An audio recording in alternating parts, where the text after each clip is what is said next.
Okay, hi. Good afternoon, everyone. I would recommend that you put your earphones on. I'm going to put mine on now, and then you'll be audible in this sound bubble that we're in. So good afternoon and welcome. Welcome to this event that we're holding on water resilience for national adaptation planning, empowering climate action. My name is Dr. Vidisha Samarasekara and I'm the Strategic Program Director for Water, Climate Change and Resilience at the International Water Management Institute, and it is my pleasure this afternoon to moderate this session. The event host is International Water Management Institute and the Alliance for Global Water Adaptation. Now, we're going to begin.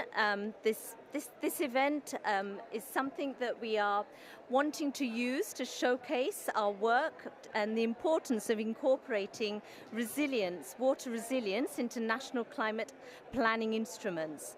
And this is including both water scarcity and flood resilience. We're going to be looking from the panel questions and the panelists, we're going to be looking at sharing examples of systemic water resilience, which we will discuss with you, and we will look at the innovations and the tools and approaches that could be shared amongst all of us. The objective of our session this afternoon is really to highlight the importance of water resilience as a critical component of adaptation planning. We want to look at tools, and one in particular, the Water Resilience Tracker, and how it aligns with global climate goals. We're going to be showcasing examples of successful projects and approaches to water resilience and how to scale them to meet national water and climate challenges. All in all, we are looking to promote the adoption of systemic approaches to climate resilience in the next round of NDCs and NAPs. So I'm going to start this session by inviting my colleague Ingrid Timbo, who is the Deputy Executive Director of AGWA, to give a very brief presentation on building systemic resilience. Over to you, Ingrid.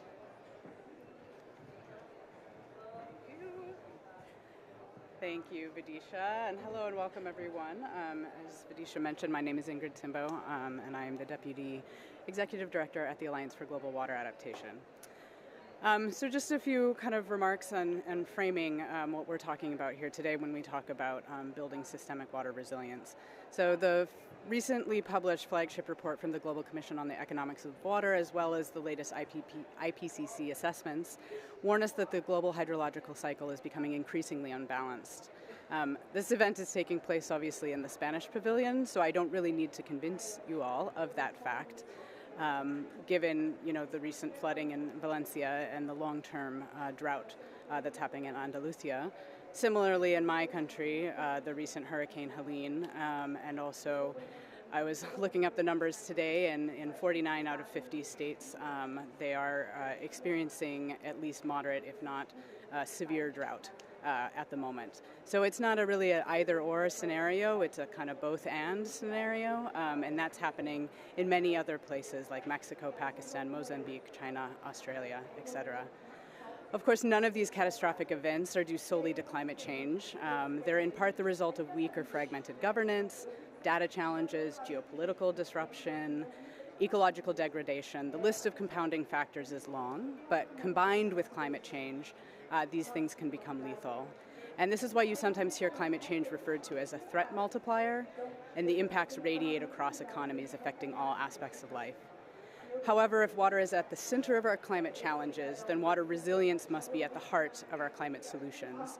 So building water resilience can also radiate across sectors and economies with benefits for people and ecosystems on which we depend. And so we like to call it a resilience multiplier. But what do we actually mean by water resilience? Because there's still a great deal we cannot predict about how exactly climate change will impact water resources, at least not at the scale relevant to decision makers, it requires a transformation in both how we manage water, so building in flexibility and redundancy into our planning and operations, as well as our policy frameworks and governance institutions. Siloed approaches are no longer feasible when there is too little water to meet all the needs of different water users. There are difficult trade-offs that need to be managed between energy, ecosystems, agriculture, transportation, health, and economic development. We need to act decisively and robustly to address climate impacts we already see or can predict confidently. So for example, things like loss of snowpack or glaciers or sea level rise. But where there is greater uncertainty, we need to prepare for a range of futures to maintain the performance level of our infrastructure and policies. Previous approaches to water management based on efficiency or optimization alone are not climate resilient because there's no redundancy or slack in the system to move water around if conditions suddenly change. And if our water management policies are too rigid, they too will fail to respond when communities are facing new climate stressors or shocks. So for example, water sharing agreements that guarantee a volumetric quantity of water to be transferred from one region or another, this would be a non-resilient policy, for example. So building water resilience into national climate planning and commitments, including NDCs and NAPs, can help improve the overall ability of these commitments to deliver their intended benefits. Conversely, by ignoring the role of water in these plans, we risk failure if water is not available when, where, and in the right quantity or quality that is needed. So in order to support parties in building their water resilience, my organization, AGUA, along with IMI, ARUP, and Deltares, have developed a tool called the Water Resilience Tracker for National Climate Planning. This is a diagnostic tool and strategic guide that helps countries assess and enhance water resilience in their national climate planning and implementation. By evaluating water use, allocation, and trade-offs across sectors and levels of governance. So we're looking at plans both horizontally and also vertically in terms of governance. The Water Resilience Tracker helps countries develop climate plans that are robust, adaptable, and able to withstand the challenges of climate change. The tracker includes both a questionnaire and a diagnostic guidance document, which together provides countries a clear pathway to design and implement water-smart climate policies.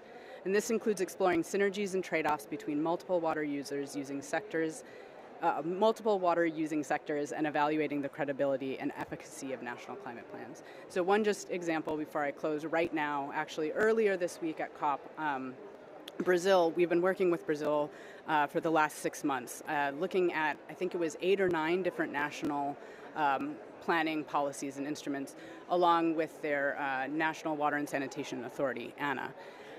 And we had a technical working group that was looking at the implementation of the tracker there, and we just presented last Saturday some initial results, and the full publication of that will come out in December. But what was really exciting actually is in conversations that I had last week with the technical team, they were talking really excitedly about how utilizing this tool has actually made them rethink how they do basin management plans. And Brazil has over 240 basin management plans. I mean, it's a very complex, complicated system. They're rethinking how they do that, and that's really exciting for us. And they've actually already taken the tool and institutionalized it internally, and they're utilizing it by themselves without our support. And that's exactly what we want. We want to provide the space, to provide this as something that can be utilized by countries internally. We'll also be holding a workshop with 7 different ministries to learn how it can be mainstreamed across the various different ministries in Brazil as well, so that it's not considered just within the one water agency. So that's kind of a very brief example of how that is working, and I'm happy to share more about that with you all after this event.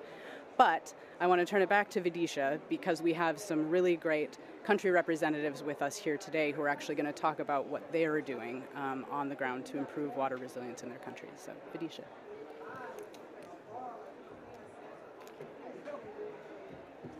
A lot of wires behind us. Thank you very much, Ingrid. So great.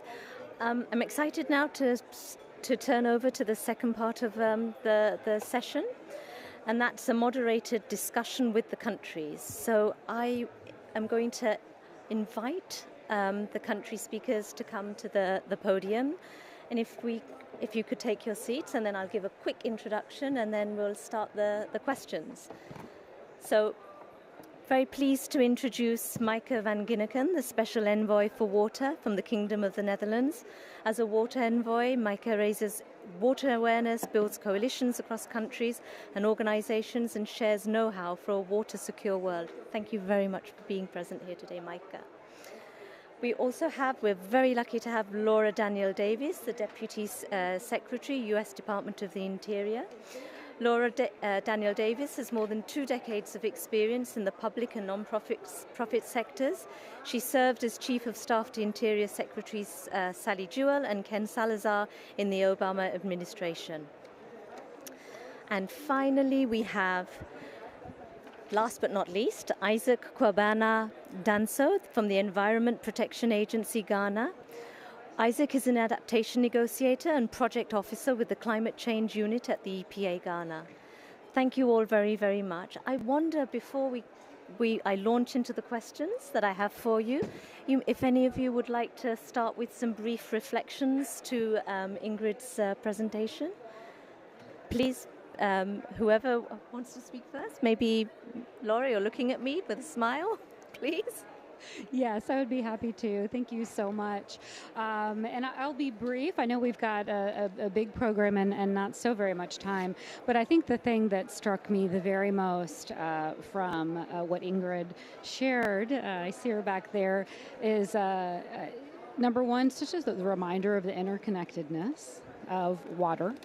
The importance of the work that is happening really across, I feel like everywhere I have been this week at the COP, it has been reiterated to me, and as a senior government official, I think I could admit that you feel like you see a lot about what is happening in your space and what you are managing and pushing forward, and you have a generalized awareness that these important activities are happening elsewhere, but this week has really brought home to me that in fact this kind of incredibly important work across countries, across basins, everywhere we look is happening.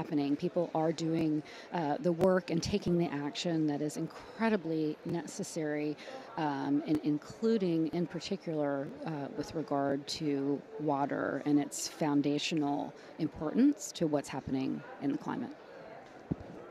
That's great. Thank you very much, and extremely reassuring to hear that from you. Thank you. Micah, please. Yeah, thank you very much, and thanks Ingrid for the presentation. 3 observations. The first one is I nearly always get frustrated by COPs because I go there to talk about adaptation and all we talk about is mitigation, and mitigation is important, but I work on adaptation, and I think at this COP adaptation is really central, so I think that's good news. Second is a question about water. People experience climate change via water, no, because your home floods or your harvest fails. And I think we really need to not think about water as the water sector. We need to be thinking about water in all these sectors, no, water in agriculture, water in cities, the importance of spatial planning and putting water at the heart of spatial planning. Because if we just think about water as the water sector, we're not going to get anywhere. So that's the second one. The third one is on systems thinking and systems acting. Many of the national adaptation plans that I've seen are lists of projects. And a project is a box in space and time for administrative purposes, which is very handy if you run an administration. But the reality is not in boxes. We need to speed up. So we need to think about the time dimension, but we also need to think about sustainability, and we need to scale up. So I think a lot of this discussion is how can we make sure that these national adaptation plans are actually integrated, are not just a list of projects, and that's difficult, but adaptation is also about who pays, who benefits, about financial, public finances, etc., about regulation. And I think trackers, like you presented, are very helpful with that, but I think let's get out of the box, let's get out of project thinking. That's wonderful, Micah, and it resonates so well with us as water practitioners, seeing water as a connector and not a sector. So it really rings true. Isaac, please. Yes, thank you very much for the opportunity, and thank you for the presentation. Actually, throughout the 2 weeks I've been here, I've been thinking about one thing, and that is, I think we have underrated water in the discussion of climate change. Because if you try and analyze everything, the whole climate change is brought boils down to issues of water. Either we are having a less rainfall or we are having more rainfall and they are causing problem. Either we are talking about sea level rise, and all these things are related to water. Either we are talking about agric, less water for planting, and you could see that just as you were saying, water is at the center of the discussion.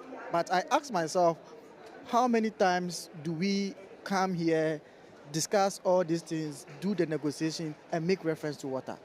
And for me, I think that the level at which we are giving reference or significance to water, we've not gotten there. And I think we should upscale that level. Coming to talk about the tracker, which I know we are going to go more into, we are discussing GJA, we are discussing indicators. And I think this tracker can help in some of these works. Maybe we've not taken our minds there, and I think it's something we should start the discussion coming up. I think I'll end here for now.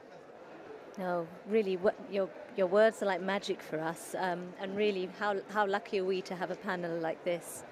I'm going to move now to the questions, the moderated session now, and I'm going to start with you, Laura.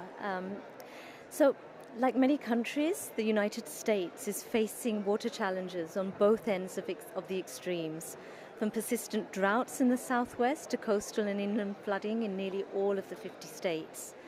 How is the Department of Interior addressing these challenges in a systemic way to improve the resilience of frontline communities? That's a bit of a question. It is a bit of a question, and it's an absolutely accurate setup for what we're facing in our country. And Interior is doing a lot of work, but it's an all government thing in the U.S. I want to hasten to add. I appreciate, Isaac, what you said, that water is central to the climate challenge we're facing, and that perhaps we have been talking about it in an underrated fashion. So thank you for saying that. And in my role at the department, I get to travel across our country and to areas that are managing for what you would imagine. They've got worsening water challenges, extreme heat, devastating wildfires, and we're now seeing those come to the east, more so. I'm sure everyone, our neighbor in Canada as well, had a terrible summer a couple summers ago. And of course, unprecedented storms. Ingrid mentioned the most recent storm, Helene. And these are impacts truly that you can see wherever you go, wherever you look. And as I visit with folks on the ground, I hear stories about, including, entire communities that are having to plan to relocate because of sea level rise or traditional lifeways that are slowing or coming to a halt because wildlife migration patterns have changed. Water has become too scarce. And so really, climate is the greatest challenge of our lifetime, resilience, and what we're going to do about it as well. And so at Interior, we've really approached this work on a number of fronts. The first I want to talk about is drought resilience. Everyone knows very well here that the sustainability and survivability of our collective future is tied to a water-secure world. This is sort of the premise for our entire conversation here. And through my career, I've actually had the privilege of serving under 4 Interior Department secretaries over some decades. My bosses have changed, as you would imagine, from time to time, but one thing has been really constant, and is that that's sort of the focus of our work to try and ensure that every single community is water secure. And that's really no small thing for an agency like mine, who, among its responsibilities serves the American West, which has, just riddled with historic and episodic drought, including a historic drought that is underway right now. So it's never easy, of course, to sort of take a goal like water secure. It's an idea and grow it into a bit of a reality. But with the Biden-Harris administration, we have had the resources at long last to really make incredible progress. And so thanks from the funding to the funding from President's Investing in America agenda, we're really at the forefront in being able to do more work to make the United States more water secure and sustainable. These once-in-a-generation laws have allowed us to move more purposefully, really, and kind of really more collectively across the department to get resources directly into the hand of these communities who know how to use them best. And it really can't be overstated the impact that these resources have had, and I would say that's especially true with regard to drought resiliency.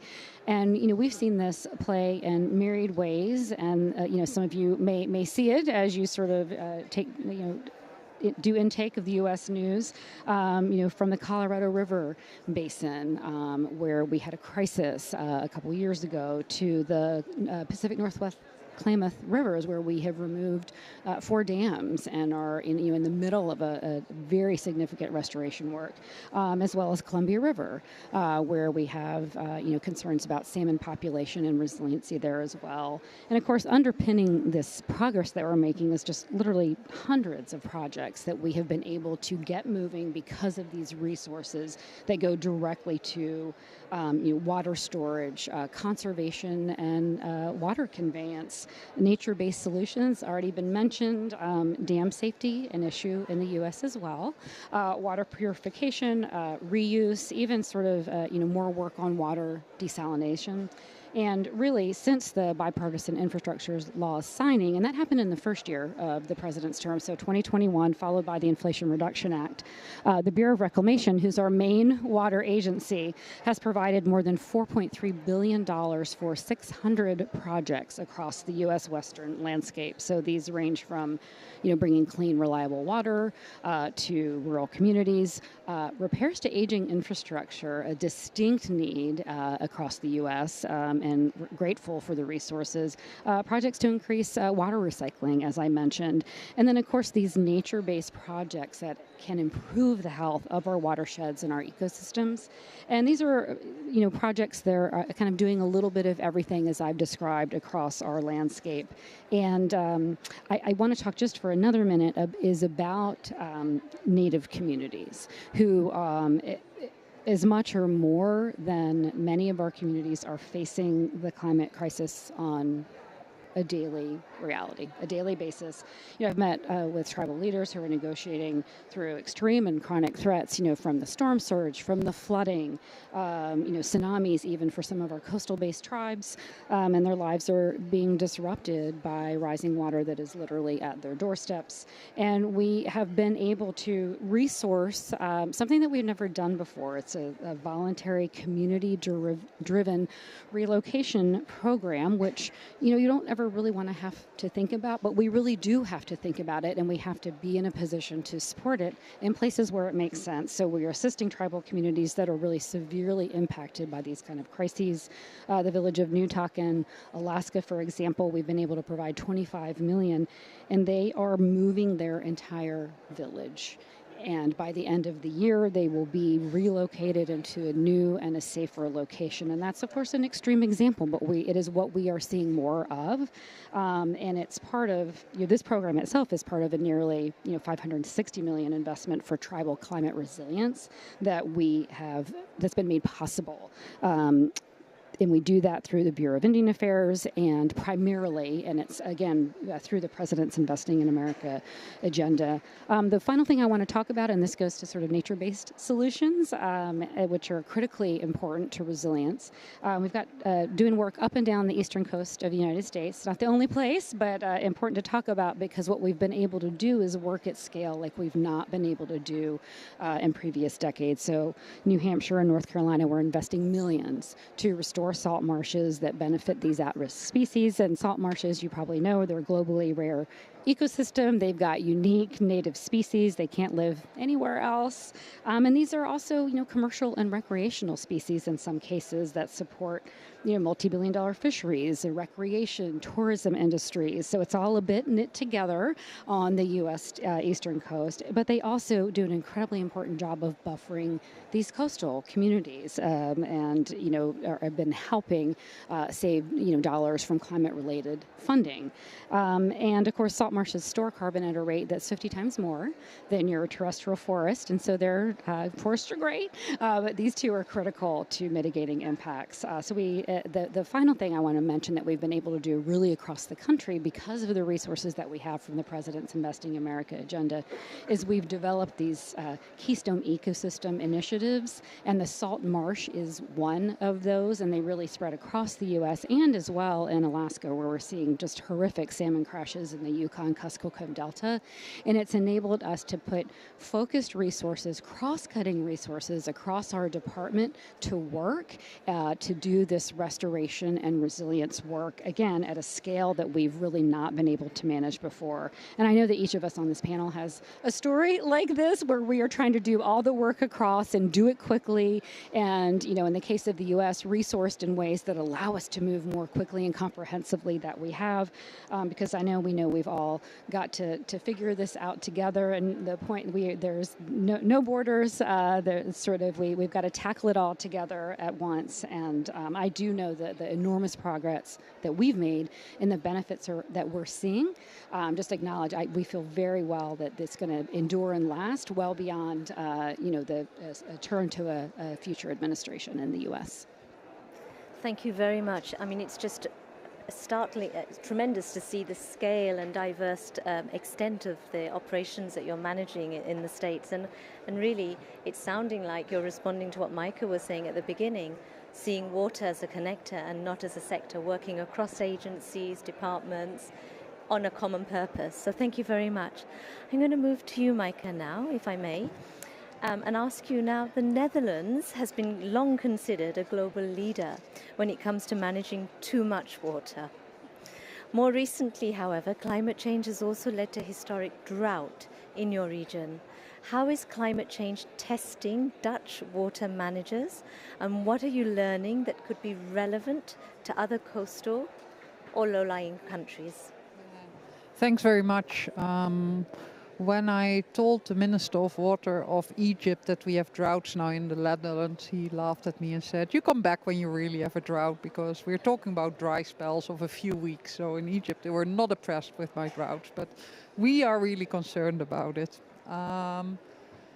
The Netherlands has a very long tradition of water management, and as a low-lying delta country, the downstream riparian of transboundary rivers, the Rhine, the Meuse, for centuries we tried to drain the water out as rapidly as possible. It was our only concern, right? Because we want to avoid floods. So you just drain it out, drain it out. We canalized all our rivers. We thought wetlands were not a very good idea. Floodplains were not a very good idea. Just get it out.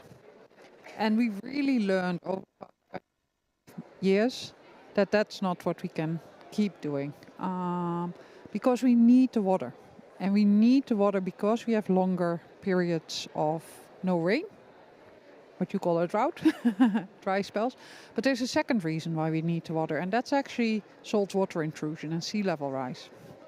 Because in the end, the only sustainable way of fighting seawater intrusion is to just push it back with a lot of fresh water. So we also need more fresh water, not so much for human consumption or for agriculture, but really to kind of keep up the pressure, because we're such a low-lying country. Our land is subsiding, the sea is rising, otherwise we'll just have complete saline water. So what we're doing is, I think, three things. First of all, we have the best technology and engineering and civil engineering. Myself, proud civil engineer, we keep doing that, but there's also other things we do. The second one is actually to increase our water buffers. Water buffers to have some water if there is more intense rain, so your cities don't flood, but also water buffers to actually store water so you can go through these dry spells and you have water all year to push out the salt water. And we need to realize that 99% of water storage in the world is actually natural water storage. We talk a lot about big dams, etc., but water storage is in aquifers, in wetlands, in lakes, in rivers, etc. So you really need to restore that. And for instance, a lot of these rivers that we canalize, we're now reopening the floodplains. We're giving room back to the river. We're actually considering to increase the level of our biggest lake by 0.5 meter.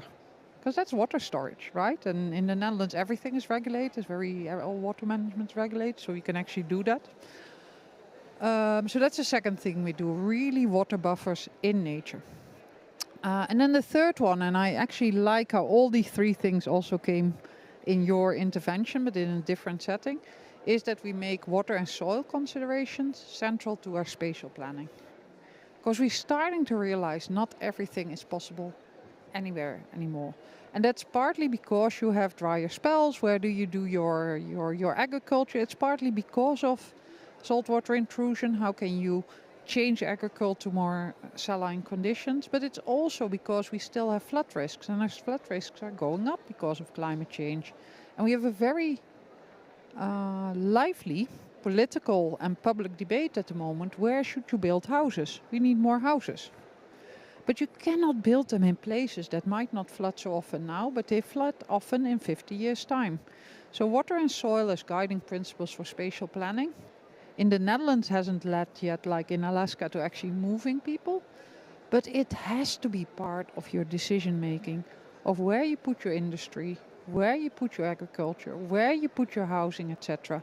And I think, therefore, I come back to my other point, maybe we had a water sector where you can just do it with engineers, but all of this is cross-sectoral, right? And this spatial planning is probably the basis of national adaptation planning, because it is all about what do you do where.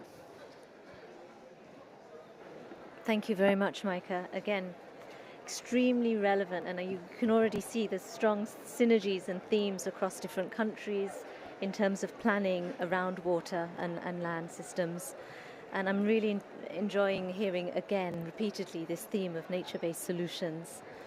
Isaac, I'm going to turn over to you now. You've been waiting very patiently there. I'm saving the best till last. I'm going to ask you now, Isaac, working at the EPA and in your current role in the climate change unit, what are the key climate adaptation and mitigation priorities you are addressing in the context of national climate planning? If you could just give us it would be really interesting to hear from the Ghanaian perspective what you're focusing on. Thank you very much for the question. And I think most of the things we are doing is quite similar to some of the information here. But I would like to start with the premise that Ghana is an agrarian community. And so you can imagine how issues of water is for us in terms of socio-economic development and other things. Now, if you come to our policy framework, most of the issues on water or on climate change derives their mandate from an overarching policy called the National Climate Change Policy. And under it, there are a lot of thematic areas. We have about 9 thematic areas, and one focuses on water. And so based on that, the ministry in charge of water have developed policies in relation to water and strategies in relation to water. Now, moving on from there to our national adaptation planning, we are still in the process of developing our national adaptation plans. And one key thing we have done is to come up with cross-sectorial policy groups. And I remember you mentioned about the cross-sectorial policy nature of some of these interventions. And the first one is in relation to infrastructure. And under it, we have water and infrastructure. And so we are looking at it in 2 ways: the impact of water, the resilience from water, and the water infrastructure itself. You know, Ghana, it's a coastal country, and it's a low-lying, is below the sea levels. And so, and we have most of our monuments across the coastal part of the country.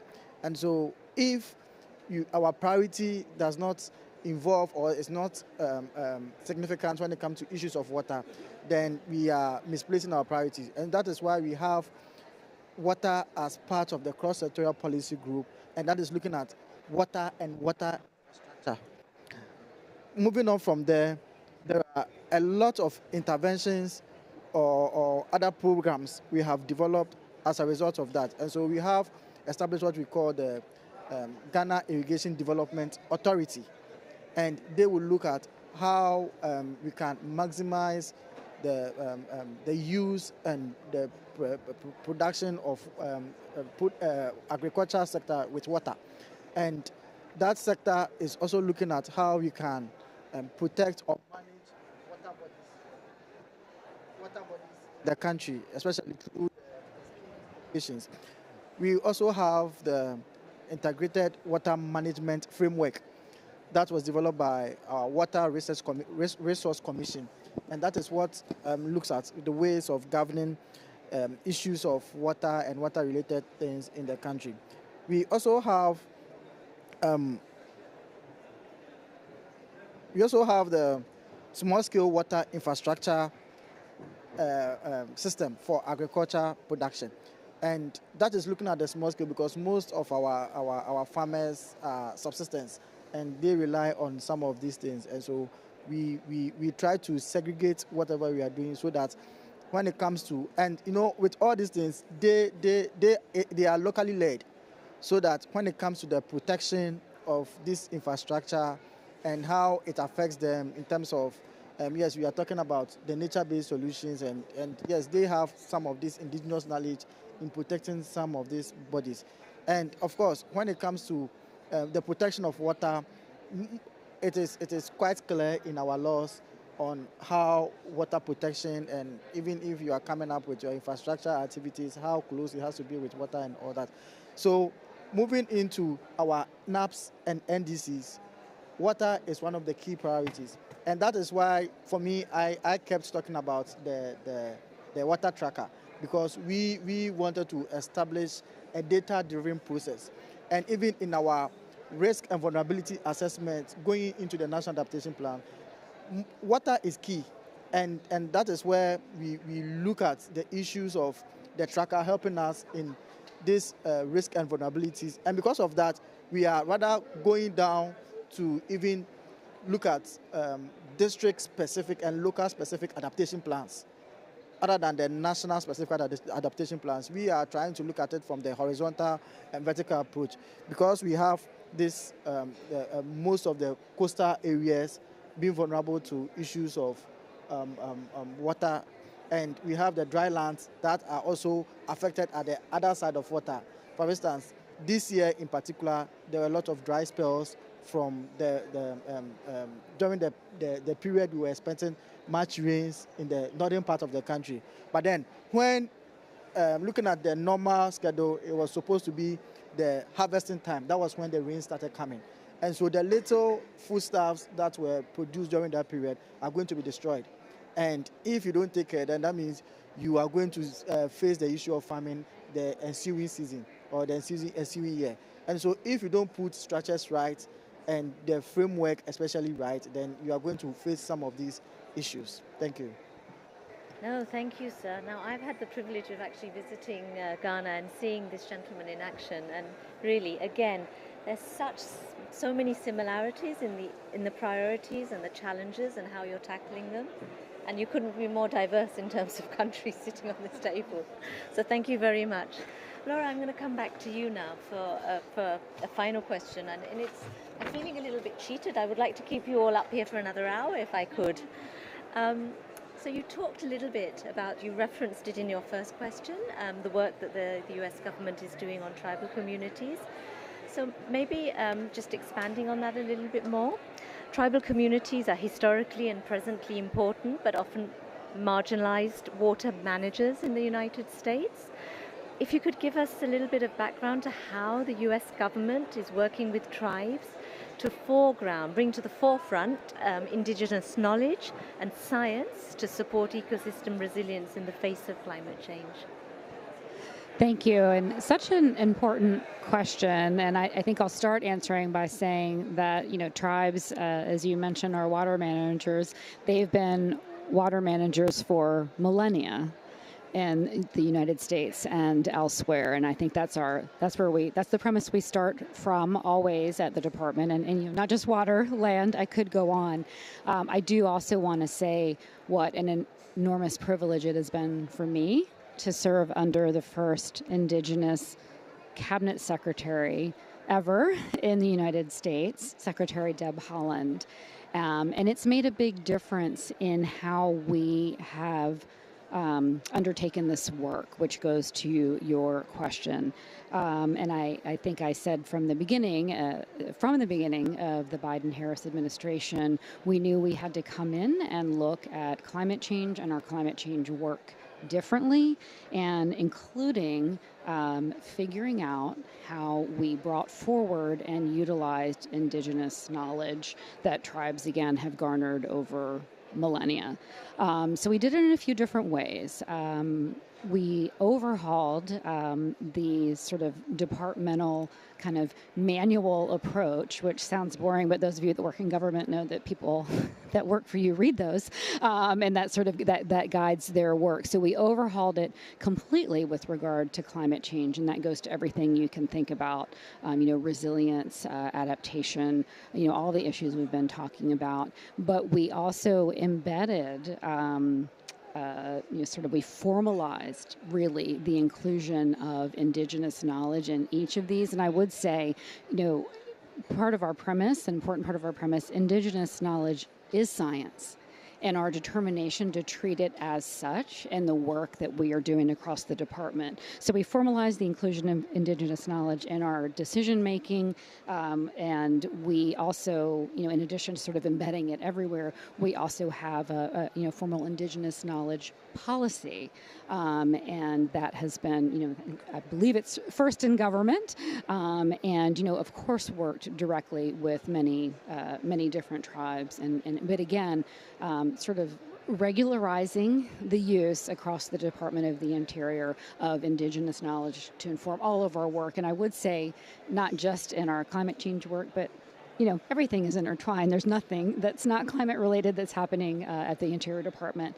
The second thing, and I talked about it a little bit already, is in the ecosystem restoration funding, tribes are meaningfully included in all of it, but I would say in a leadership manner included in a couple of our key initiatives. One of them I mentioned up in Alaska in the Yukon-Kuskokwim Delta, where there are just a devastating crash of salmon runs. Now, the Interior Department is not the only player in that area. There are, other issues afoot, but the part that we can play there is by resourcing stream restoration and habitat restoration associated with those areas where we're seeing those salmon declines, even as other parts of the government were working in partnership with them to sort of address and assess some of the other reasons that this may be happening. And it's both sort of, a bit of a mystery, and in some ways, not a whole lot of mystery if we think about what's happening with our rivers and our climate.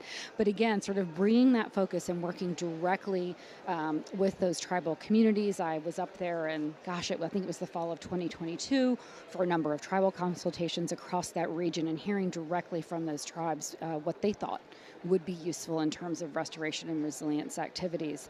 And then the other place where tribes are playing a real leadership role is in our American grasslands and our bison restoration initiative. Tribes, sort of the original sort of keepers of bison knowledge, and bringing a real focus to that area of our country too, which is again a lot about land restoration. It's also a lot about where the bison are going, and they're very different operators on a grassland landscape than some other ungulates. I'll just leave it there. The third thing that we're doing is really pushing in and leveraging deeply tribal co-stewardship. And for us, that means having tribes at the table for our decision-making about America's public lands. And we have over 200 co-stewardship agreements that have been signed at the department in this administration. And it really, each of them looks as different as you can imagine, as different as the tribes that we've partnered with and ideas that they've brought forward.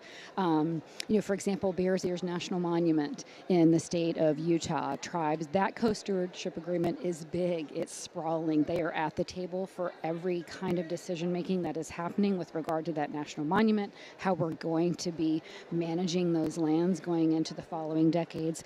And some of them are much smaller scale. Maybe a tribe has come to the National Park Service and said, I'd really like to be involved in this habitat restoration project you're doing. Or say the next time you do the counts of this indigenous wildlife that's critically important to my tribe, we want the contract for that. We want to help you manage the data for that. So again, it spans from large to small, and it's really driven by what we hear directly from the tribes, but we feel like by embedding all of this in terms of how the Interior Department is now doing its business and will be doing its business on a going forward basis, for us, that was the way to most fully pull in Indigenous knowledge, Indigenous participation, and ensure that it is, again, sort of embedded in how the department makes its moves forward and all of the activities we oversee across, almost 500 million acres across the United States. I mean, it's astounding, really. I mean, when you said this, Indigenous knowledge is a science, that recognition in and of itself, I think that deserves a round of applause. Really amazing. And the first formal Indigenous knowledge policy. Wonderful. Okay, I'm going to turn over to Micah now. And Micah, this is a little bit of a trick question, because we know that you've served as a World Bank task manager for a long period. At COP, we often hear from the GCF, we often hear from countries about the lack of finance available for adaptation. Simultaneously, we hear from GEF, the GEF, GCF, IFIs bemoaning the lack of bankable projects. I'm also an ex-banker. I've been there.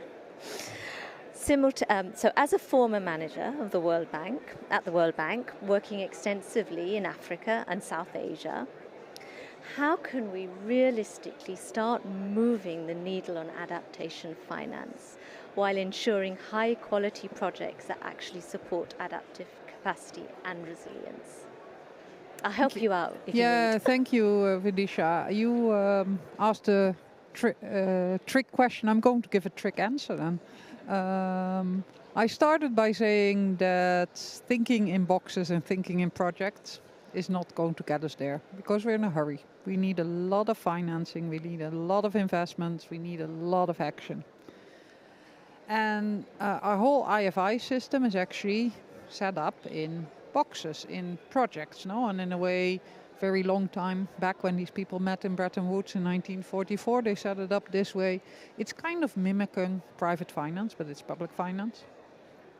And I think we're not going to get there, so I'm calling for revolution here, if we keep dealing with this way. And I think we need to go to sector-wide financing, because otherwise it just too transaction intensive, no? And adaptation finance is for works that last for a century. How do you cut coastal protection into little boxes? How do you cut what you're doing? I mean, if you have to work with IFIs, if the Netherlands would have had to work with IFIs, it would be really difficult. So why do we ask the rest of the world to do that?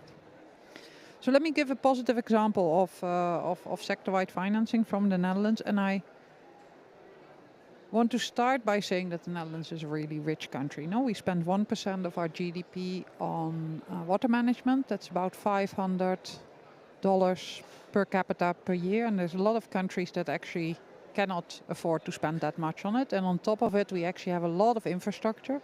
So we probably have less investment needs than some countries which have less infrastructure. So that's a little bit of a preamble to say this is not applicable everywhere. What do? We have water authorities. It's a tier of government. They have authority to tax. So they actually tax households and landowners and farmers for flood protection and for water quality wastewater treatment. And they have a collection ratio of 97% because they give good services, people are willing to pay for it. And so they have been able to translate the huge economic benefits of climate adaptation and of water management into financial revenue streams, which is really difficult, but I think that's the first thing you need to do. And because they have this, they actually, all these water authorities, there's 21 in the Netherlands, together they own a bank. It's a public bank, it's the Water Authorities Bank. And the Water Authorities Bank goes to the capital market on a sector-wide approach. So they don't go and say, oh, I don't have a bankable project. No, they say, hey, capital market, can you finance our sector? And look, we have this revenue stream, we have this collection ratio, people pay their taxes, etc. They have a AAA status because they have such a good revenue stream. And they get really cheap money, or relatively cheap money on the financial market. Private finance, they crowd it into the sector. And then they do their planning and their projects and whatever out of that. But I think this question of bankable projects is probably the wrong question to ask. Because we've made it difficult for ourselves. And the second thing, when I hear that in the here and the now, with my experience in the World Bank, it's very often that when they say a bankable project, the World Bank, Green Climate Fund, they're actually public financiers, so they don't need bankable projects, they need good projects.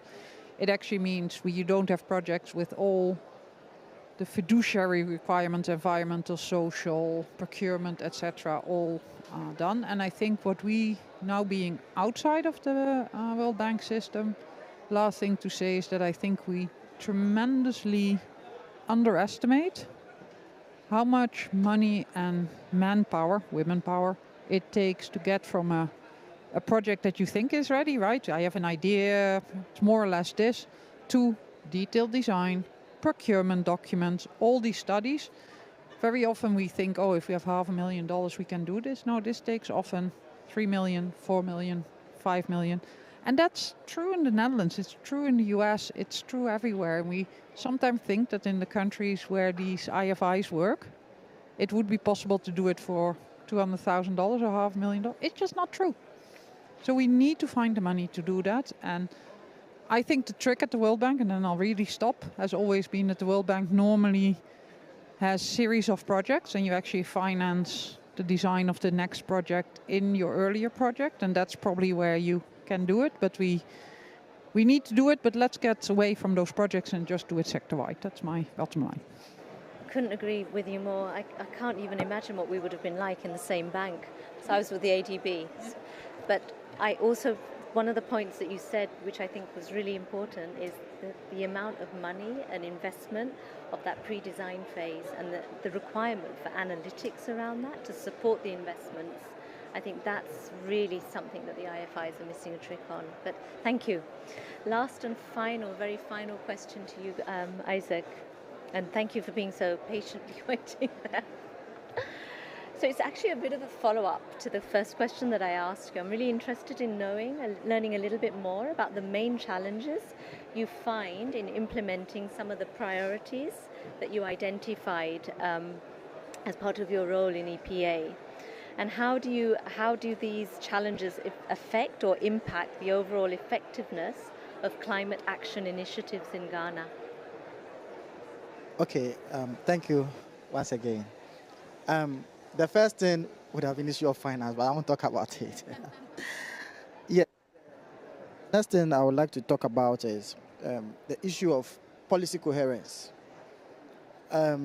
Looking at the issue of water in the country and how, of course, the central nature of water in most of the discussion, you have to look at how you can bring all policy on deck. You know, our electricity generating system is based on water in the country. This same resource finds itself at a place where most of our rice production is coming from, and that one is from the agri sector. So it got to a point where the water level in the dam became lower, and therefore it couldn't support power generation. And so how do you balance that with your irrigation system? And that is where issue of policy coherence comes in. Now, another thing you spoke up earlier about the spatial planning. Yes. And if you look at the way our governance system is, we find most of the demarcations and the spatial planning is done at the local level. But then, if it comes to some of the laws in the country, like let me use the Ramsar protection as an example, it also sits at the national level. And so combining that with the spatial planning sometimes becomes issue, because they will plan their demarcations all right, but then how does it reflect in that national policy or the national plan when it comes to the Ramsar protection? And so policy coherence and aligning policy is one big problem or one big challenge. And in my earlier submission too, I mentioned about having a data-driven process. And that is why I was keen about the tool. And so data is a challenge in the country. And even the available data, how you can tailor those data to meet your demands, it's another challenge. And there's the need for capacity in that side. So I will tie that in with issues of capacity. And the third, the next thing I will talk about is institutional arrangement or institutional structure. It's also a key problem in the country. And the last thing I will talk about in this discussion is about,